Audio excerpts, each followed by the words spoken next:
بني لا تشرك بالله إن الشرك لظلم عظيم.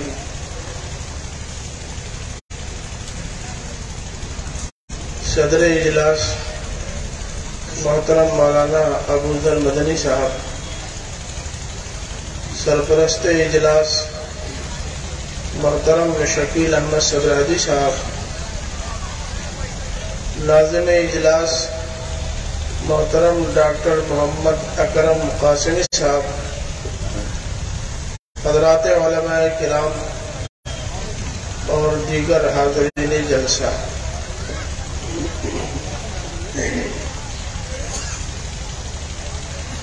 مجھے موضوع دیا گیا ہے کہ والدین کی اولاد کے سلسلے میں ذمہ داریاں قرآن مجید کی روشنی میں، لیکن مجھے ظہر کے بعد خواتین کے درمیان گفتگو کرنے کے لیے بھی یہی موضوع ملا تھا، تو میں نے اس موضوع کو 2 حصوں میں بانٹ دیا۔ وہاں خواتین تھی اس لیے ماں کا کردار وہاں بیان کر دیا، اور یہاں مرد ہے اس لیے باپ کا کردار یہاں بیان کر دینا چاہتا ہوں۔ آسانی یہ ہو جائے گی کہ آدھی تقریر وہاں ہو گئی، آدھی ہی تقریر کرنی ہے، ٹائم کم لگے گا انشاءاللہ۔ قرآن مجید اللہ تعالیٰ کی طرف سے آئی ہوئی کتاب ہدایت ہے، اور یہ کتاب زندگی کے تمام گوشوں سے متعلق واضح رہنمائی فراہم کرتی ہے۔ زندگی کا کوئی گوشہ ایسا نہیں ہے جس کے سلسلے میں قرآن مجید نے رہنمائی فراہم نہ کی ہو، چاہے وہ عقائد و نظریات کا معاملہ ہو، چاہے عبادات کا معاملہ ہو، چاہے معاملات کی دنیا ہو، چاہے اخلاقیات کا معاملہ ہو، معیشت کا ہو، معاشرت کا ہو، سیاست کا ہو، کسی بھی گوشے کو اس نے چھوڑا نہیں ہے، سب کو چھیڑا ہے۔ بس فرق صرف اتنا ہے کہ قرآن مجید نے بعض امور و مسائل کو تو خود بڑی تفصیل کے ساتھ بیان کر دیا ہے، اور بعض کو اجمال کے ساتھ بیان کیا ہے، اور اس کی تفصیل جناب محمد رسول اللہ صلی اللہ علیہ وسلم پر چھوڑ دی ہے۔ اسی لیے آپ دیکھتے ہیں کہ قرآن مجید میں جو احکام و ہدایات بہت واضح طور سے بیان نہیں ہوئے ہیں، نبی کریم صلی اللہ علیہ وسلم نے ان کی تفصیلات بہت واضح انداز میں قولاً اور عملاً پیش کر دی ہیں۔ تو اب ہم کو دیکھنا ہے کہ اللہ تعالیٰ ہم سے کیا چاہتا ہے۔ پہلے ہم اللہ کی کتاب قرآن مجید کو دیکھیں گے، جو تفصیلات مل جائے گی لے لیں گے، جہاں ہم کو ابہام یا اجمال نظر آئے گا نبی کریم صلی اللہ علیہ وسلم کے پاس جائیں گے، کیونکہ وہاں جائے بغیر چارہ نہیں۔ صرف قرآن مجید سارے پہلوؤں کا احاطہ نہیں کرتا تفصیلات کے ساتھ، اس لیے اللہ اور اس کے رسول، جس کو خود اللہ تعالیٰ نے اسی کام کے لیے بھیجا تھا، لِتُبَيِّنَ لِلنَّاسِ، اے نبی یہ کتاب ہم تم کو دے رہے ہیں، جاؤ اور اس کتاب کو کھول کھول کر لوگوں کو بیان کر دو، بتا دو، قول سے بھی تبیین کر دو اور عمل سے بھی تبیین کر دو، تاکہ بات بالکل کھل جائے، مبرہن ہو جائے۔ اب ظاہر ہے کہ اس کے سارے موضوعات پہ نہ گفتگو کرنی ہے، نہ وہ میرا موضوع ہے، لیکن اسی قرآن مجید میں اللہ تعالیٰ نے ایک باپ کا ذکر کیا ہے، اور بتایا ہے کہ دیکھو وہ باپ اپنی اولاد کی تربیت کس طرح کر رہا تھا، تم بھی سن لو، سمجھ لو، اور اپنی اولاد کی تربیت تم بھی اسی طرح کرنا۔ قرآن مجید میں جو قصے بیان ہوئے ہیں یا شخصیات کے جو کردار بیان ہوئے ہیں، وہ قصہ سنانے کے لیے اور کسی کی سیرت بیان کرنے کے لیے نہیں ہے، ان تمام قصوں کے پیچھے درس ہے، معلومات ہیں، اور ان شخصیات کے کردار کے بیان میں بھی ہمارے لیے کوئی نہ کوئی درس موجود ہے۔ تو گفتگو پھیلانے کے بجائے بس اس ایک باب کا حوالہ دے کر کے گفتگو مکمل انشاءاللہ کر دوں گا۔ باب کا نام ہے لقمان۔ اللہ تعالیٰ نے کہا کہ جتنے باپ بیٹھے ہوئے ہیں اس وقت سبرہت کے جلسے میں وہ سن لیں کہ ایک باپ تھے لقمان،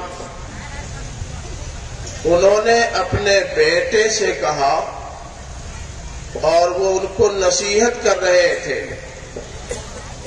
تلقین کر رہے تھے کہ بیٹا تم کو کس طرح کی زندگی گزارنی ہے، کیسے رہنا ہے۔ ایک باپ اپنے بیٹے کو کس طرح کا انسان بنانا چاہتا ہے اس کے لیے ایک بہترین آئینہ ہے۔ سب سے پہلی بات جو اس باپ نے اپنے بیٹے سے کہی وہ یہ تھی کہ یا بنی لا تشرک باللہ ان الشرک لظلم عظیم۔ میرے بیٹے اسلوب ملاحظہ کیجئے، ببوا، خدروا، خلدوا، یہ اسلوب نہیں تھا۔ آپ اسلوب ملاحظہ کیجئے، یا بنیا، ابنی اور بنیا میں بڑا فرق ہے۔ اے میرے پیارے بیٹے، ببوا، دلروا، یہ ہے اسلوب باپ کا۔ جب باپ بیٹے سے اس اسلوب میں گفتگو کرتا ہے تو بیٹے کے اندر لپٹ پیدا ہو جاتی ہے باپ کی طرف، اور پھر باپ جو سنانا چاہتا ہے بیٹا دل کے کان سے سنتا ہے۔ ہمارے اپنے سماج میں بیٹوں کو کوئی تعلیم دینی ہوتی ہے، کوئی تلقین کرنی ہوتی ہے، بیٹوں کو بلانا ہوتا ہے، بیٹوں کو کوئی کام سونپنا ہوتا ہے، تو پہلے انتہائی کھردرا اور خشونت بھرا لہجہ اختیار کرتے ہیں۔ بیٹے کو بلاتے وقت ہی ہم یہ اپنے الفاظ اور جملوں سے دکھا دیتے ہیں کہ ہم تم کو ایک کام کے لیے بلا رہے ہیں، ہماری ضرورت ہے، اپنی ضرورت کی تکمیل کے لیے بلا رہے ہیں، بیٹے کو نہیں بلا رہے ہیں۔ باپ نے کہا یا بنیا، میرے پیارے بیٹے، ببوا، لا تشرک باللہ، اللہ کے ساتھ کسی کو شریک مت کرنا۔ یہ شرکت صرف ذات میں شرکت نہیں ہے، صفات میں بھی شرکت ہے۔ ایک آدمی اللہ کے علاوہ کسی کو خدا نہ مانے لیکن کام سارا وہ کرے کہ جو اللہ تعالیٰ کے لیے خاص تھا اسے دوسروں میں بھی بانٹ دے، تو یہ نہیں کہا جائے گا کہ یہ شرک نہیں ہے، یہ توحید ہے۔ مثلا ہمارے ہاں ہمارے مسلمان بھائی الحمدللہ دعوے کی حد تک بہت پکے موحد ہیں۔ کوئی مسلمان آپ کو پوری دنیا میں ایسا نہیں ملے گا جو یہ نہ کہتا ہو کہ ہم پکے موحد ہیں، لیکن توحید کا حال یہ ہے کہ اولاد پیدا نہیں ہو رہی ہے، علاج تمام تر کیا، بعض کمزور عقیدے کے رہنماؤں نے رہنمائی فراہم کر دی کہ بھئی دیکھو کبھی تمہارے اندر نہیں ہے اور نہ تمہاری بیوی کے اندر ہے، اولاد پیدا کرنے کی صلاحیت ہے لیکن کچھ اوپری ہے۔ ابھی آج ہی ایک صاحب نے مجھ سے پوچھا کہ مولانا چیک اپ میں نے کروا دیا اپنا بھی اور بیوی کا، اب لکھنؤ جانے کے بعد ایک ڈاکٹر نے بڑے دھیرے سے میرے کان میں کہا کہ جناب اب آپ علاج کا چکر چھوڑ دیجئے، کچھ اوپری ہے۔ انہوں نے مجھ سے کہا کہ دیکھیں میرے عقیدہ توحید میں کوئی خلل نہیں، الحمدللہ میں بہت پکا موحد ہوں، لیکن ڈاکٹر کہہ رہا ہے کہ کچھ اندر ہی نہیں اوپر ہی، تو اب کیا کروں؟ میں نے کہا تب کیا کرنا ہے؟ انہوں نے کہا کوئی آدمی ایسا ہو جو اس سلسلے میں ہماری مدد کر سکے تو آپ اس سلسلے میں کچھ ہماری رہنمائی تھوڑی سی فرمائیے۔ میں نے کہا میرے علم میں ایسا کوئی آدمی دنیا میں نہیں ہے، اللہ تعالیٰ کے فیصلے کو کوئی بدلنے والا نہیں۔ اس طرح نہ معلوم کتنے یہ مسلمان شرک سے بیزاری کا اعلان کرنے اور توحید کا ڈھڈورا دن رات پیٹنے کے باوجود اس طرح کی مصیبتوں میں گرفتار ہوتے ہیں تو اللہ کو چھوڑ کے غیر اللہ کے در پہ جب ہنسائی کرتے ہیں، اور وہاں جانے کے بعد اگر اللہ تعالیٰ امتحاناً ان کی مراد پوری کر دے، مراد پوری کرتا ہے اللہ تعالیٰ، وہ نہیں کرتے جہاں جاتے ہیں، اگر مراد پوری ہو جائے تو بڑے فخر سے آتے ہیں اور کہتے ہیں کہ ہم فلاں صاحب کے ہاں گئے تھے، ہماری مراد پوری ہو گئی۔ اور اگر خدا نخواستہ اللہ تعالیٰ کو منظور یہی ہے کہ ان کی یہ مراد عمر بھر پوری نہ ہو، یعنی ان کے حصے میں اولاد نہیں لکھی ہے، اور تمام تر کوششوں کے باوجود واپس نامراد آ جاتے ہیں، تو بڑی سادگی کے ساتھ کہتے ہیں اللہ کی یہی مرضی ہے، کیا کریں۔ مل جائے تو دوسرے کی مرضی شامل ہو گئی، نہیں ملا تو اللہ کی مرضی بھی نہیں، مرضی شامل ہو گئی۔ یہ ہے جس ہماری توحید کا بباغ دہل اعلان اور عمل میں ہمارے شرک۔ یہ مسئلہ بہت نازک ہے اور بہت زیادہ تفصیل طلب ہے۔ ہمارے اپنے سماج میں یہاں سے لے کر کے حکومتوں کی سطح تک جس قسم کا شرک ہمارے اندر موجود ہے، ان تمام کی تفصیل سامنے آنی چاہیے۔ میں ایک مثال دیتا ہوں بس۔ قرآن مجید میں لکھا ہے ان الذین قالوا ربنا اللہ ثم استقاموا تتنزل علیہم الملائکۃ الا تخافوا ولا تحزنوا وابشروا بالجنۃ التي کنتم توعدون۔ جن لوگوں نے کہا ہمارا رب اللہ ہے، رب تو آپ سب جانتے ہیں رب کسے کہتے ہیں، رب پالنہار کو کہتے ہیں، رب مسائل حل کرنے والے کو کہتے ہیں، رب وسائل فراہم کرنے والے کو کہتے ہیں، رب اتھارٹی اور انچارج کو کہتے ہیں، ان سب کو رب کہا جاتا ہے۔ حضرت امام احمد ابن حنبل رحمۃ اللہ علیہ کے سلسلے میں ہمارے علماء نے لکھا ہے کہ ہوا رب البیت فی الاحادیث، وہ حدیث کی دنیا کے رب البیت۔ یہ بھی کہا جاتا ہے کہ رب البیت اعلم بما فی، گھر میں کیا ہے گھر کا مالک زیادہ بہتر جانتا ہے۔ تو جب ہم اللہ تعالیٰ کو رب نہ مان لیں، پالنہار بھی مان لیں، اتھارٹی اور انچارج مان لیں، مسائل حل کرنے والا مان لیں، وسائل فراہم کرنے والا مان لیں، یعنی تمام پاورز کا مرکز اللہ تعالیٰ کی ذات کو مان لیں، تو بس اللہ تعالیٰ نے جنت کی خوشخبری دی ہے اور درمیان کی ساری رکاوٹوں کو دور کرنے کا وعدہ کر لیا ہے۔ لیکن کیا ایسا نہیں ہوتا کہ بعض حکومتیں بعض مسلم حکومتوں سے کہہ دیتی ہیں کہ اگر تم نے ہماری خواہش کی تکمیل نہیں کی تو ہم معاشی ناکہ بندی کر دیں گے، بھوکوں مر جاؤ گے۔ اور ہم الحمدللہ یہ موحدین، توحید کے علم بردار اور توحید پر مبنی حکومتیں چلانے والے لوگ بڑی آسانی کے ساتھ کہہ دیتے ہیں سرکار عالی وقار، ہم آپ کی خدمت اقدس میں حاضر ہیں، آپ جو فرمائیں۔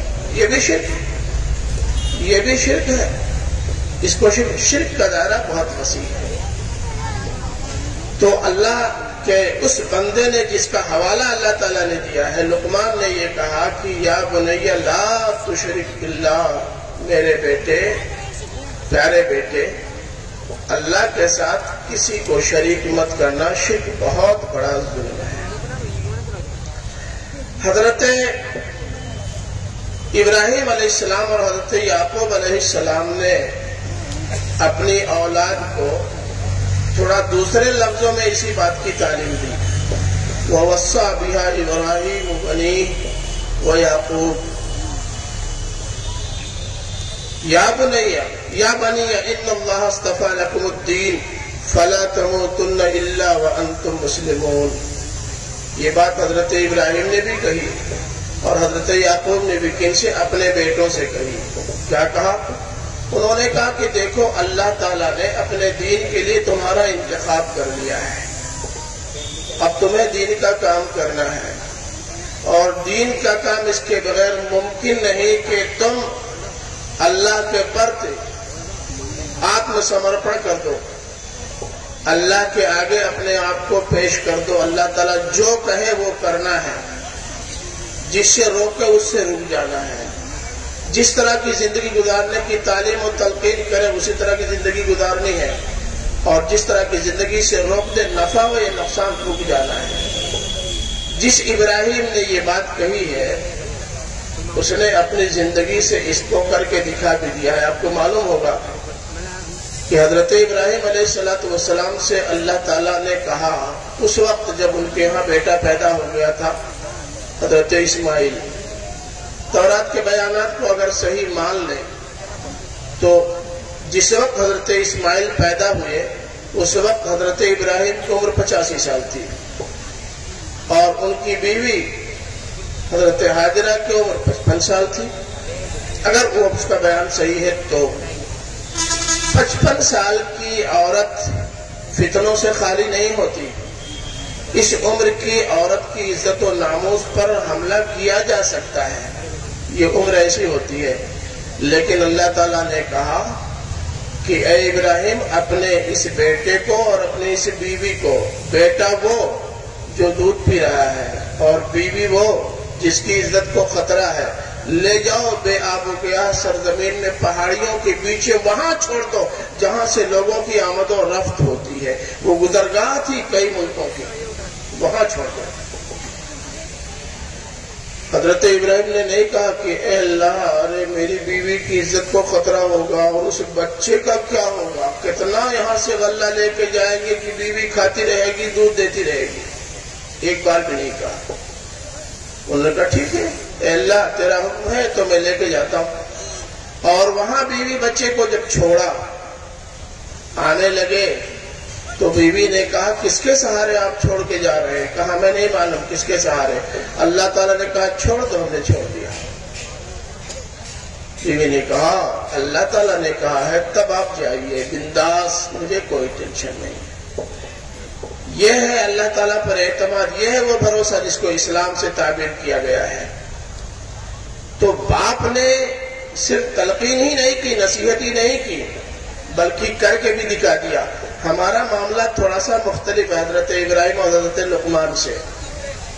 مختلف یوں ہے کہ میں ایک واقعہ بتاؤں، غالباً میں نے مولانا مدنی صاحب سے کبھی ذکر بھی کیا تھا.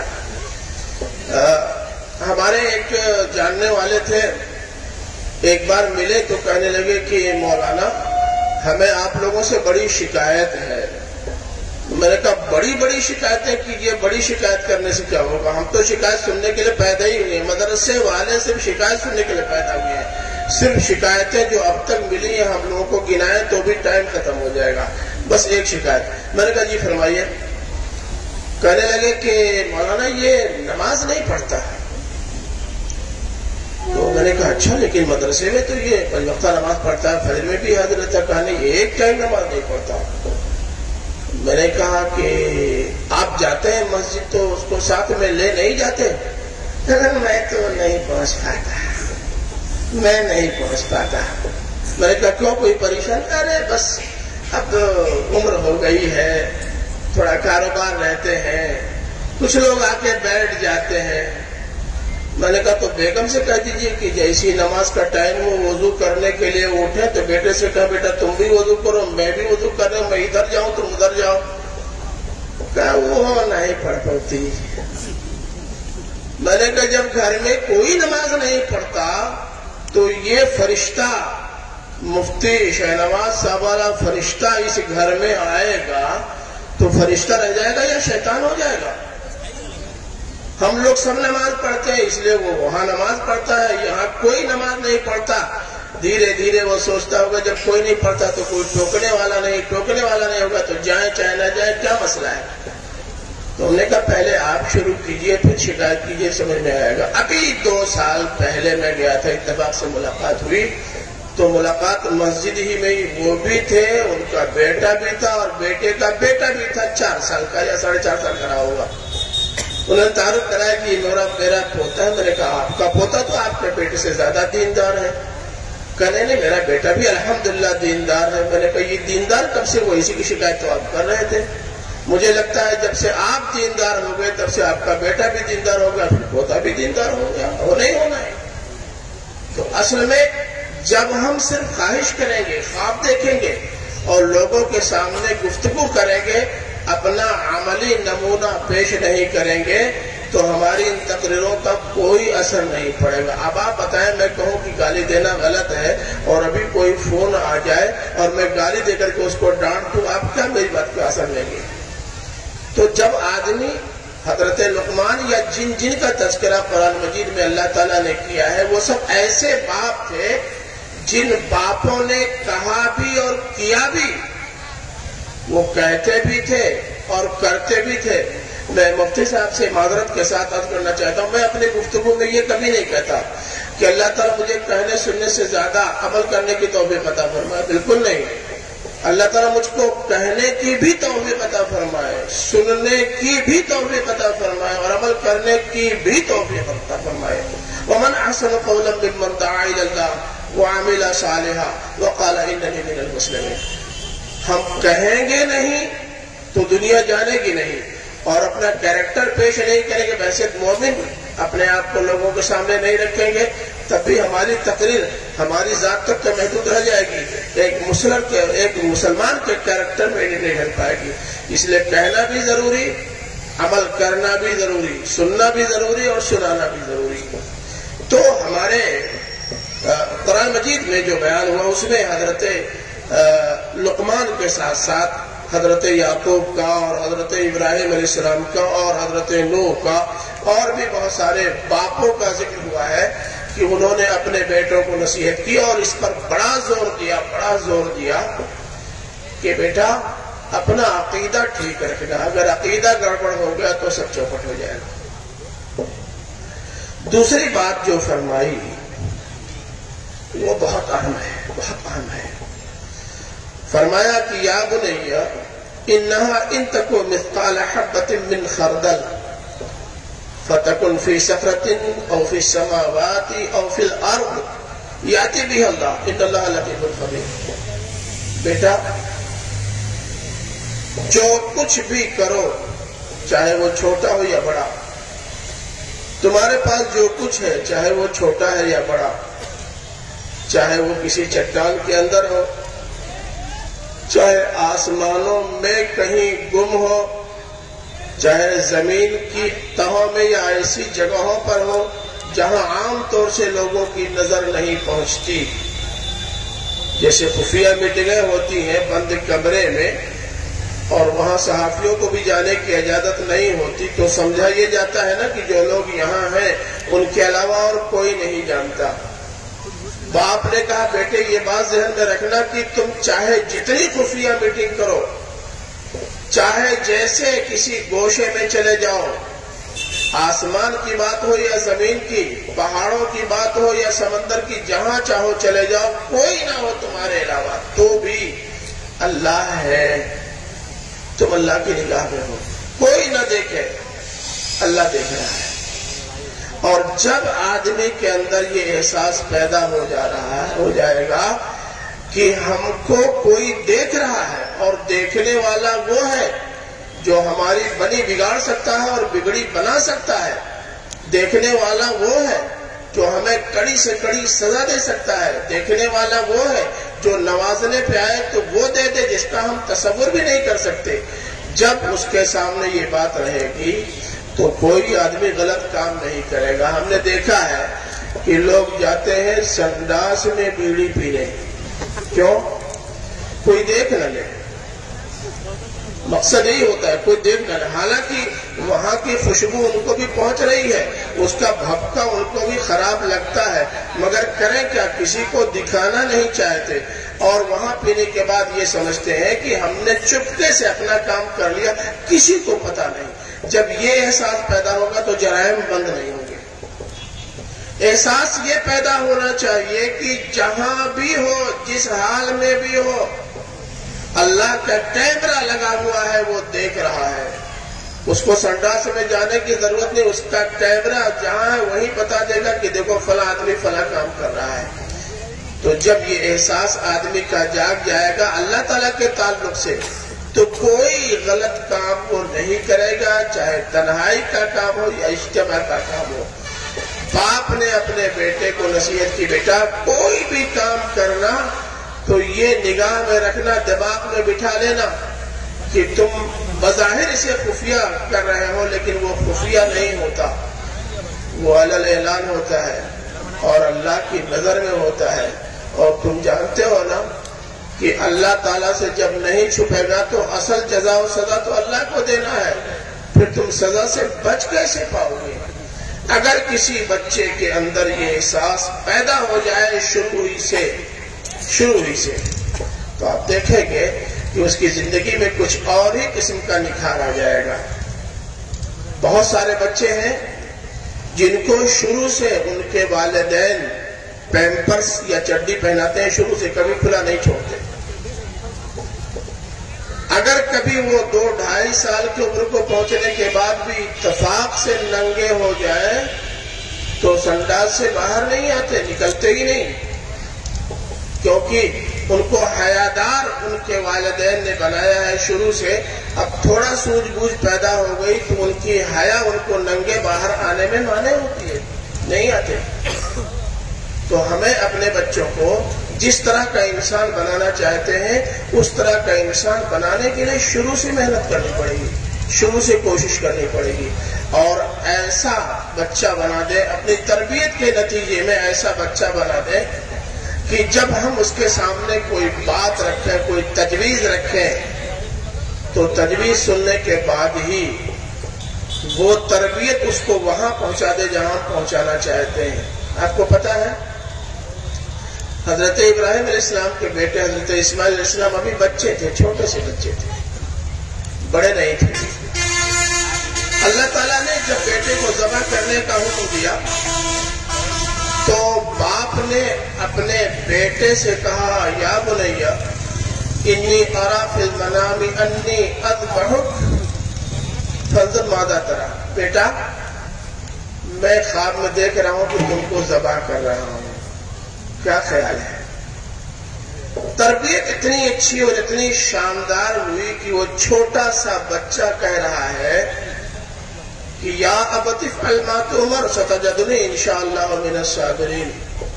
ابا آپ تو پیغمبر ہیں، پیغمبر کا خواب عام خواب تو ہوتا نہیں، اس کا مطلب یہ ہے کہ اللہ تعالیٰ نے آپ سے میری قربانی مانگی ہے، دے دیجیے، میں چوچرا نہیں کروں گا۔ چھوٹا سا بچہ ہے، چوچرا نہیں کروں گا۔ یہ ہوتی ہے بچے کی تربیت شروع سے کرنے کی۔ جب شروع سے بچے کی تربیت کرتے ہیں تو ایسے لڑکے، اسماعیل جیسے لڑکے پیدا ہوتے ہیں۔ میں وہاں خواتین میں بھی کہہ چکا ہوں، آپ کسی خوش فہمی میں نہ پڑ جائیں، اپنا کام مت چھوڑیے گا، کیونکہ یہاں تو مجھے آپ ہی کا کام بیان کرنا ہے، لیکن ہماری مائیں بہنیں اور بیٹیاں اپنا کردار کبھی فراموش نہ کریں۔ بچوں کی تربیت میں بنیادی کردار خواتین کا ہوتا ہے، لیکن خواتین آپ کے انڈر میں ہے، اس لیے آپ ان سے کام لیجئے۔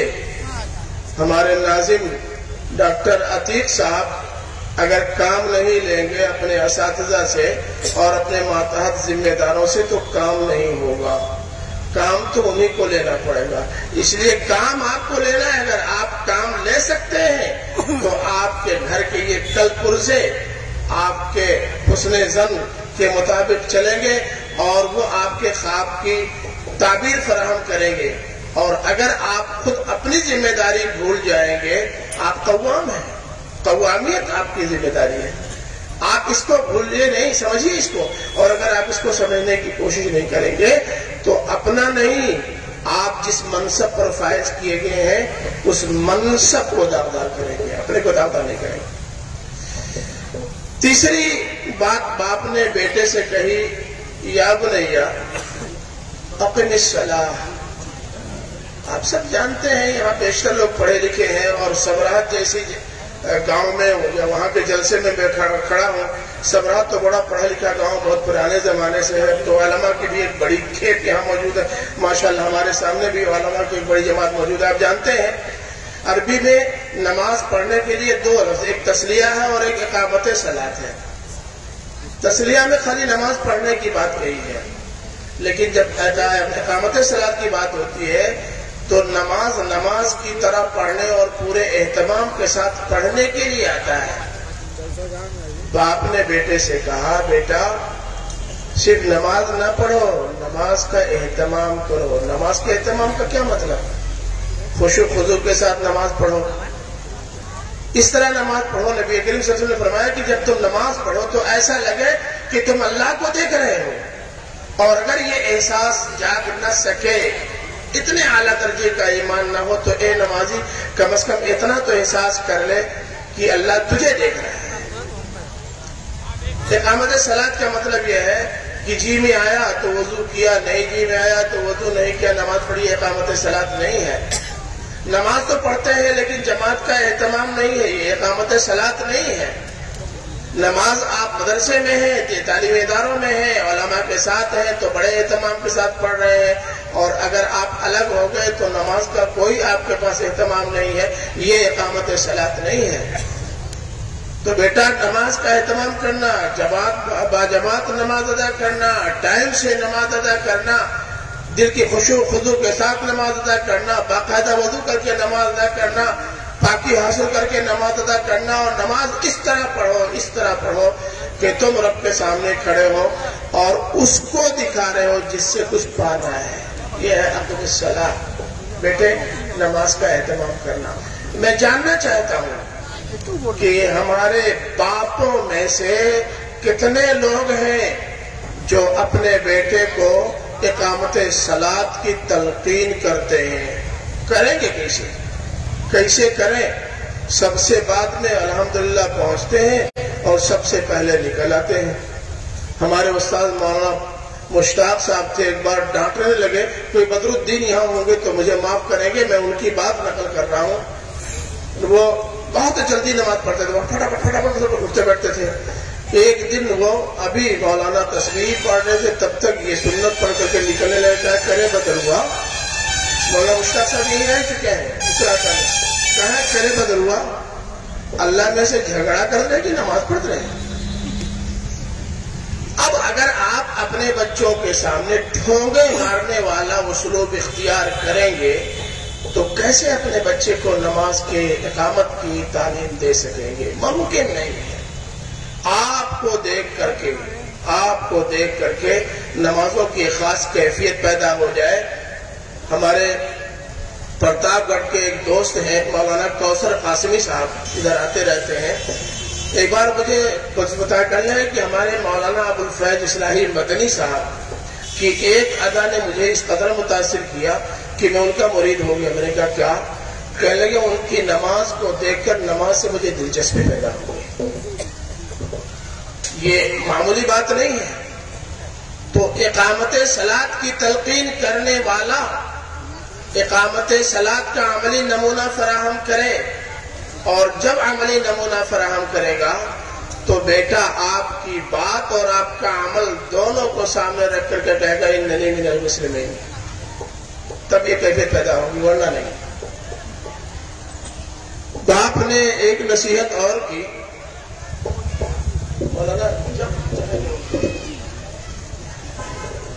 باپ نے ایک نصیحت اور کی کہ بیٹا وَأَمُرْ بِالْمَعْرُوفِ، معروف کا حکم دینا۔ امر کے معنی حکم دینے کی بھی ہوتے ہیں، سجھاؤ دینے کی بھی ہوتے ہیں، کیونکہ جتنے لوگ یہاں بیٹھے ہیں سب حکم دینے کی پوزیشن میں تو ہے نہیں۔ اب ظاہر ہے کہ ایسے بیٹے جو حکم دینے کی پوزیشن میں نہ ہو تو وہ بیچارے کیا کریں گے؟ تو سجھاؤ دینا بھی اسی میں شامل ہے۔ بیٹا اچھے اور بھلے کام کا حکم دینا، اگر حکم دینے کی پوزیشن میں آ جاؤ تو، لیکن اگر حکم دینے کی پوزیشن میں نہ ہو تب بھی بھلے کاموں کا سجھاؤ دینا، ان کی رہنمائی کرنا۔ یہ نہیں کہ اچھا کرے چاہے برا کرے، ہم سے کیا مطلب، کوئی اپنے گھر کے ہیں، نہیں، یہ نہیں۔ ان کو بھلے کاموں اور بھلے کاموں کا حکم دینا ہو یا سجھاؤ دینا ہو، ممکن نہیں جب تک معروف سے اس کا تعلق خود مضبوط نہ ہو جائے۔ تو یہ تلقین باپ نے بیٹے کو کی۔ دوسرے لفظوں میں باپ نے بیٹے سے کہا کہ بیٹا معروف سے، بھلائیوں سے، نیکیوں سے تمہارا تعلق ہونا چاہیے، تم خود بھی نیکیوں کا پیکر بنو اور دوسروں کے سامنے بھی نیکیوں کی تلقین کرتے رہو۔ پھر بھی فرمایا وَنْهَا عَنِ الْمُنْكَرِ، دیکھیں امر بالمعروف تو بہت ہو رہا ہے الحمدللہ، ہم سب لوگ کر رہے ہیں، لیکن نہی عن المنکر نہیں ہو رہا ہے، معاف کیجیے گا۔ ابھی ہمارے ثاقب صاحب اگر یہاں موجود ہوں تو وہ شہادت دیں گے، ابھی انہوں نے مغرب سے پہلے یہی کہا، انہوں نے کہا بھائی دیکھیے بہت سارے کام غلط ہو رہے ہیں، آپ لوگ تھوڑی سی ہمت اور جرات کر کے غلط کو غلط کہیے۔ ہم لوگ اتنے بزدل ہیں کہ بھلائی کو تو بھلائی کہیں گے بے باغ دوہل، جھنڈا لگا کر کے، کتاب لکھ کر کے اور بورڈ چسپا کر کے، لیکن منکر کو غلط کہنے کی ہمت نہیں کرتے عام طور سے۔ باپ نے بیٹے سے کہا بیٹا صرف بھلائی کی تعلیم دینا اور بھلائی کو فروغ دینا کافی نہیں ہے، برائی کو اور غلط کو روکنا بھی ضروری ہے، اگر روک سکو تو روکو۔ اور روکنا کیسے ہے؟ نبی کریم صلی اللہ علیہ وسلم نے اس کی تشریح فرما دی، فرمایا من رأى منکم منکرا فلیغیرہ بیدہ وإن لم یستطع فبلسانہ فإن لم یستطع فبقلبہ وذلک اضعف الایمان۔ جو آدمی کسی غلط کام کو دیکھے وہ روکے، کوئی بھی ہو۔ ہم لوگوں کے بچپن میں، ہم لوگوں کی عمر کے جتنے لوگ ہیں، مولانا توفیق صاحب جیسے بزرگ کان پکڑ کر کے گھماتے تھے، نچاتے تھے، غلط کام کرو، کان پکڑ لیتے تھے، چانٹا لگا دیتے تھے، اٹھک بیٹھک کرا لیتے تھے۔ تب لوگ غلط کام کرنے سے ڈرتے تھے، ہر بڑے بوڑھے کو دیکھ کر کے لوگ پتلی گلی لے لیتے تھے۔ لیکن اب مزاج یہ ہو گیا ہے کہ اگر ہمارے مفتی صاحب کسی کو ٹوک دے، ڈانٹ دے تو لوگ کہیں گے آپ کون ہوتے ہیں، آپ کھانا کھلاتے ہیں، آپ کو ذمہ داری ہم نے سونپی، آپ کون ہوتے ہیں ڈانٹنے والے، مارنا تو چھوڑیے، ڈانٹتے تو جھگڑا ہو جائے گا۔ اس لیے اب منکر ختم نہیں ہو رہا ہے، تو ہماری ذمہ داری ہے کہ ہم جہاں تک ممکن ہو غلط کو بزور قوت روکیں، اور اگر بزور قوت روکنے کی طاقت نہ رکھتے ہوں تو کم سے کم جلسے میں، سمراہت کے جلسے میں کہیں یہ غلط ہے، اور اگر یہاں کہیں گے تو یہیں سے لوگ تڑیا لیں گے، للکار لیں گے، جانے نہیں دیں گے۔ تو بھی اب کچھ دن اور کام کرنے کے لیے اپنے کو باقی رکھو، کم سے کم غلط کو غلط تو سمجھو۔ اگر غلط کو غلط بھی آدمی نہ سمجھے اور اسے فیشن سمجھ کر کے، یہ زمانے کی مجبوری سمجھ کے قبول کر لے، تو آپ سوچ سکتے ہیں کہ ہم اپنا کام کس حد تک کر رہے ہیں اور کس حد تک ہم اپنی اولاد پر مؤثر ہو سکتے ہیں۔ باقی باتیں چھوڑ کر ایک پوائنٹ کی گفتگو کر کے میں گفتگو ختم کر دوں گا، اس لیے کہ آپ بھی شاید زیادہ دیر تک جھیلنا نہ چاہیں، اور میں بھی بیمار ہوں، تھوڑا سا آپریشن کی وجہ سے کھچاؤ شروع ہو گیا ہے، تو میں بھی بیٹھنا چاہتا ہوں۔ وہ یہ ہے کہ وَاصْبِرْ عَلَى مَا أَصَابَكَ إِنَّ ذَلِكَ مِنْ عَزْمِ الْأُمُورِ۔ باپ نے بیٹے سے کہا بیٹا نرم اور گرم حالات آتے رہتے ہیں، خوشحالی بھی آتی ہے، بدحالی بھی آتی ہے، حالات بہتر بھی ہو جاتے ہیں، بدتر بھی ہو جاتے ہیں، کبھی کبھی معاشی فراخی ہوتی ہے، اور کبھی ایسی تنگی آ جاتی ہے کہ پیٹ پہ پتھر بھی باندھنا پڑ جاتا ہے، کبھی دوسروں کو دینے کے لائق ہوتے ہیں اور کبھی دوسروں سے مانگنے کے لائق بھی نہیں ہوتے۔ یہ ساری کیفیتیں پیدا ہو سکتی ہیں، تو حالات جیسے بھی ہوں ان پہ صبر سے کام لینا۔ مجھے مولانا مفتی صاحب کی بات یاد آ رہی ہے، دوپہر میں انہوں نے صبر کا مفہوم بیان کیا، بہت اچھا مفہوم بیان کیا، اور بتایا کہ صبر یہی نہیں ہے کہ کوئی آپ کو ایک چاٹا مار دے اور آپ بدلہ لینے کی طاقت رکھتے ہیں، اس کے باوجود جھیل جائیں، تو ایسے بات یہ بھی صبر ہے، لیکن آپ موقف حق پہ ڈٹ جائیے، ٹس سے مسئلہ ہو، یہ دنیا ایک طرف اور آپ ایک طرف، جو صحیح ہے صحیح ہے، یہ بھی صبر ہے۔ تو حالات جیسے بھی ہوں، چاہے مصیبتیں آئیں، چاہے آسانیاں آئیں، خوشحالی ہو چاہے بدحالی ہو، پوری قوت کے ساتھ، پوری پابندی کے ساتھ، للہیت کے ساتھ جمے رہو۔ حالات بہتر ہوں تو شکر ادا کرو، حالات خراب ہو جائے تو صبر کا مظاہرہ کرو۔ جب تمہارے اندر یہ کیفیت پیدا ہو جائے گی تو کبھی خوشحالی تم کو شیطان نہیں بننے دے گی، اور بدحالی کبھی تمہیں اپنا کپڑا اتارنے پر مجبور نہیں کرے گی۔ بیٹا اس کا خیال رکھنا۔ ابھی تقریباً جتنا بیان ہوا ہے حضرت لقمان کی اتنی نصیحتیں رہ گئی ہیں، یار زندہ صحبت باقی. اگر پھر اسی طرح ہم اور آپ اکٹھا ہوئے تو غزل پوری کر لیں گے. وآخر دعوانا الحمدللہ رب العالمین.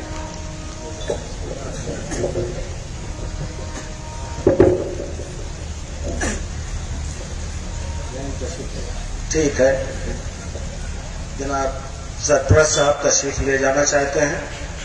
میں ان کا بہت بہت مشکور ہوں کہ انہوں نے اب تک اپنا قیمتی وقت ہمیں عنایت فرمایا.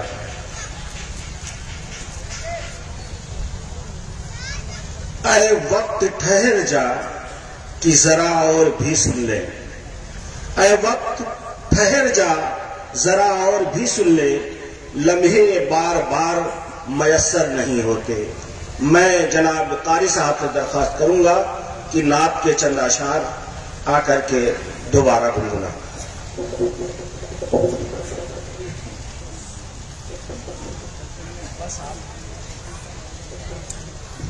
میں یہ میمنٹو ہے جو حضرت مولانا کو پیش کرنا ہے. میں آج کے صدر سے التماس کروں گا کہ حضرت مولانا کو اسکول کا جامعہ کا مومنٹو پیش کریں.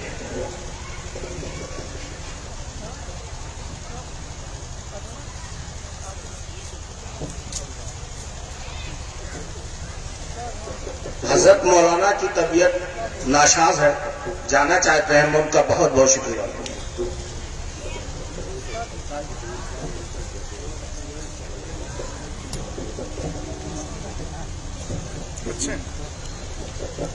حضرت نے کہا کریکشن کر لو, دعا کی درخواست آپ جمی حضرات سے.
حضرات,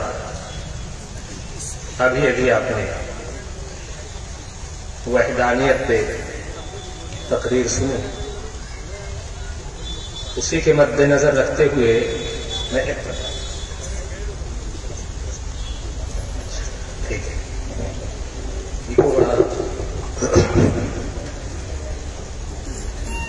سارے دروں کو چھوڑ کے ایک در پہ پڑھ کے دیکھ,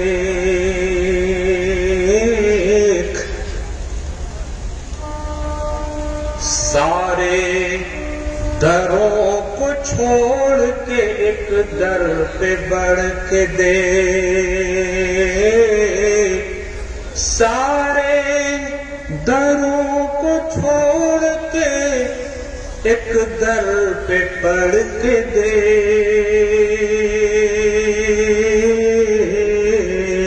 سارے دروں کو چھوڑ کے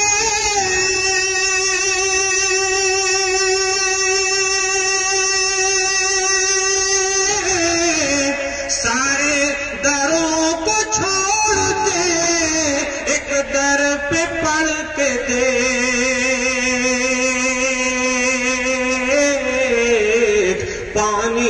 ضرور نکلے گا ایڑی رگڑ کے دیکھ, پانی ضرور نکلے گا ایڑی رگڑ کے دیکھ, پانی ضرور نکلے گا ایڑی رگڑ کے دیکھ. اور اس شعر پہ میں سب کی شرکت چاہوں گا. اس شعر کو محفوظ رکھیے گا. کہ فرعون وقت بھی نہ مٹا پائے گا تمہیں انشاءاللہ. فرعون وقت بھی نہ مٹا پائے گا ہمیں. فرعون وقت بھی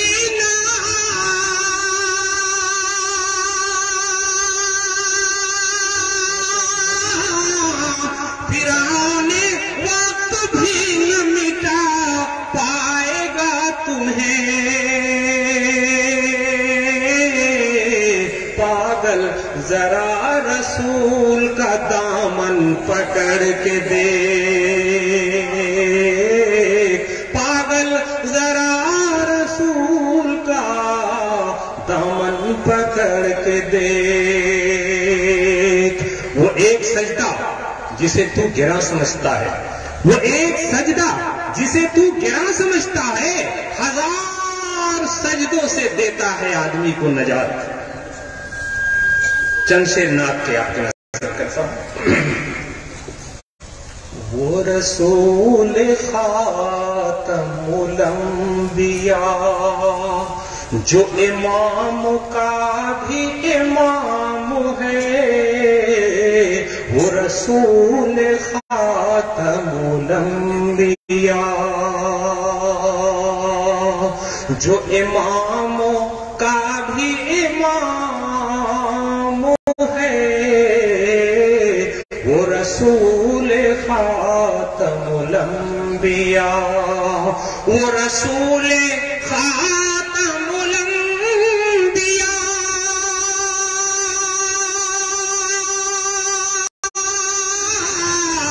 جو امام کا بھی امام ہے. یہ نماز روزہ یہ بندگی، یہ نماز روزہ یہ بندگی سب اسی کا حسن نظام ہے.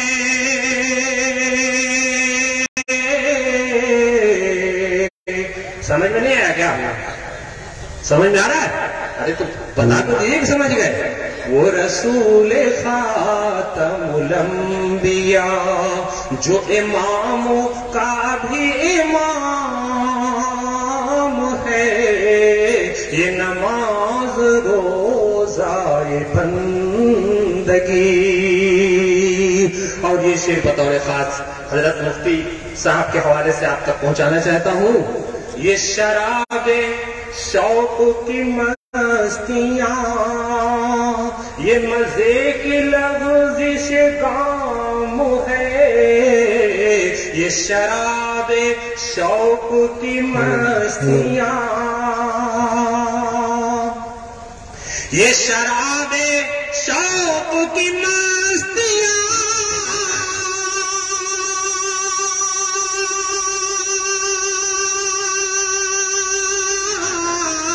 یہ مزے کی لغزش کام ہے. گرے لڑکھڑا کے تو سجدہ ہے، جو سنبھل سکے تو قیام ہے. گرے لڑکھڑا کے تو سجدہ ہے، جو سنبھل سکے تو قیام. رسول خاتم الانبیاء. بغیر مستی کے عبادت میں مزہ نہیں آتا، مستی ہونی چاہیے. یہ شراب شوق کی مستیاں، یہ مزے کی لغزش کام ہے. یہ شراب شوق کی مستیاں، یہ شراب شوق کی مستیاں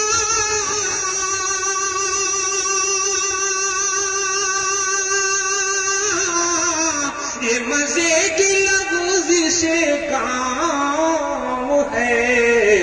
گرے لڑکھڑا کے کے تو سجدہ ہے، جو سنبھل سکے تو قیام ہے، گرے لڑکھڑا کے تو سجدہ ہے۔ وہ جو چار یار رسول ہیں وہ خدا کو دل سے قبول ہیں، وہ جو چار یار رسول ہیں، وہ جو چار یار رسول ہیں،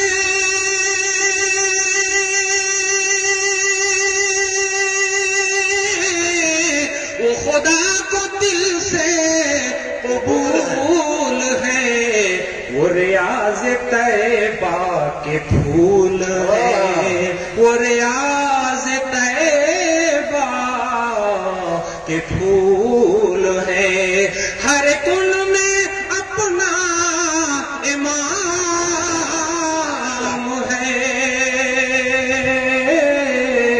وہ ریاض طیبہ کے پھول ہیں، ہر کن میں اپنا امام ہے، وہ رسول خاتم الانبیاء جو اماموں کا بھی امام۔ سبحان اللہ۔